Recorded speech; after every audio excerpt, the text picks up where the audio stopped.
mengenai kesehatan mental. Kesehatan mental atau jiwa menurut Undang-Undang Nomor 18 Tahun 2014 tentang kesehatan jiwa merupakan kondisi di mana seseorang individu dapat berkembang secara fisik, mental, spiritual, dan sosial sehingga individu tersebut menyadari kemampuan sendiri, dapat mengatasi tekanan, dapat bekerja secara produktif, dan mampu memberikan kontribusi untuk komunitasnya. Hal itu juga berarti kesehatan mental mempunyai pengaruh terhadap fisik seseorang dan juga akan mengganggu produktivitasnya. Kesehatan mental sangat penting untuk menunjang produktivitas dan kualitas kesehatan fisik. Gangguan mental atau kejiwaan bisa dialami oleh siapa saja.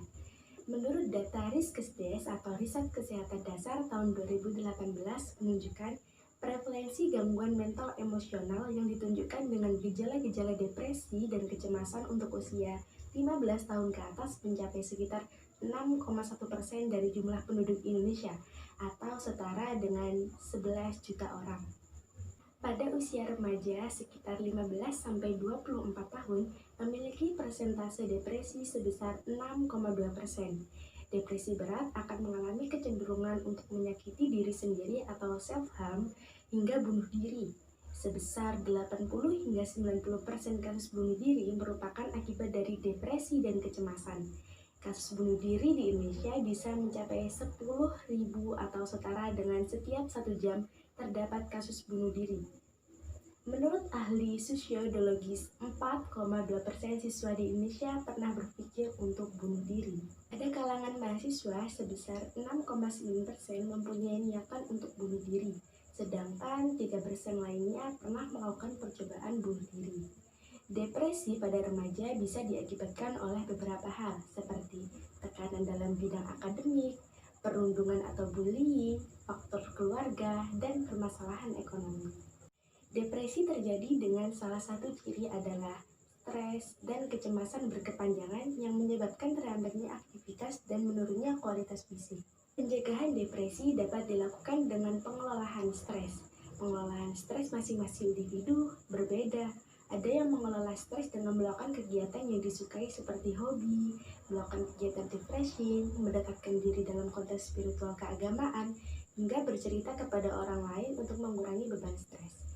Terlepas dari stigma masyarakat, keberanian diri untuk terbuka terhadap orang lain dan berobat merupakan salah satu langkah yang tepat.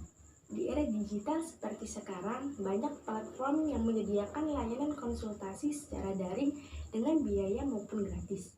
Selain itu, beberapa puskesmas telah menyediakan layanan konsultasi psikologi dengan biaya gratis maupun berbayar dengan harga terjangkau. Akan tetapi, pemahaman akan kesehatan mental di Indonesia cenderung rendah. Hal ini dibuktikan dengan tingkat pemasungan orang dengan gangguan jiwa sebesar 14% pernah pasung seumur hidup dan 31,5% dipasung 3 bulan terakhir.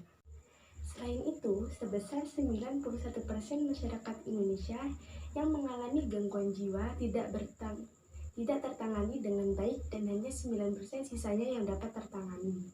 Tidak ditangani dengan baik bisa menjadi indikasi akan kurangnya fasilitas kesehatan mental ditambah kurangnya pemahaman akan kesehatan mental. Masyarakat cenderung memberi stigma negatif terhadap orang dengan gangguan mental atau jiwa, yaitu dengan mencela dan menganggapnya sebagai aib, anggapan akan orang gila. Selain itu, masyarakat yang kurang paham akan tanda-tanda gangguan mental seperti depresi, yang mana depresi merupakan gangguan kesehatan mental yang paling sering ditemukan. Hal ini disebabkan orang dengan kesehatan mental yang terganggu cenderung susah terbuka akan pengobatan dan malah merasa lebih tertekan akan stigma masyarakat. Hendaknya masyarakat lebih terbuka dan peka akan gangguan kesehatan mental di sekitarnya. Jadi, kesimpulan yang dapat kita ambil yaitu masyarakat harus bisa menjadi pendengar bagi orang yang mengalami depresi maupun stres sebagai upaya meringankan beban mental.